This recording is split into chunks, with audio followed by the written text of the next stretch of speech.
So guys, inuwi ko yung baon ko dahil wala naman kaming OT. Ay, may OT pala kami pero hindi ako yung OT. Si Toshop yung OT namin. Kaya, inuwi ko yung baon ko. Itong photo, bili to ni Princess kasi galing din siyang OT. Kaya, pag-uwi niya ganun sa trabaho, nagbili siya ng photo. Doon to sa palengke. So, ito pa yung kagabi naming ulam, guys. At ito yung kanin. So, mainit-init pa yung kanin, guys. And then,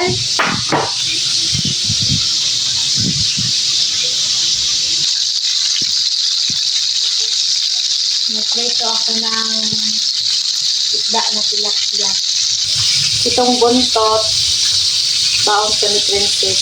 Saka sa akin din. Baon ko rin yan mamaya. Yung buntot. At itong ulo,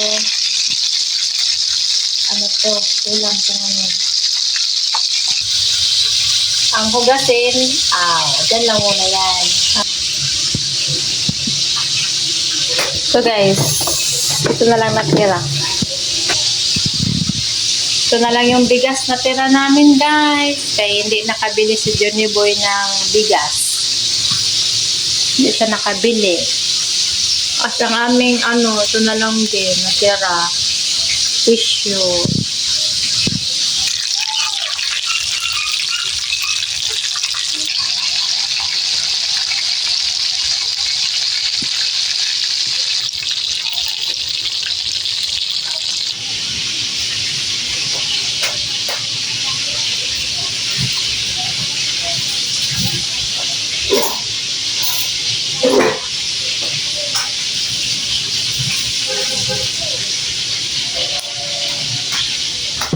Ay, sabi.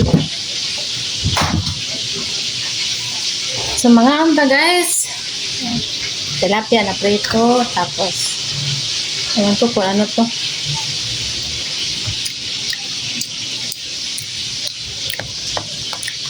Saan to? Malaking longganisa. Ay, charot.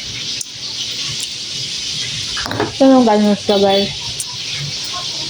Longganisa.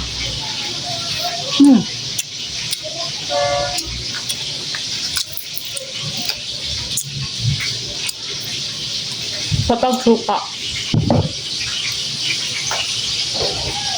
So, nalagyan ko siya ng suka, guys. Ito dito.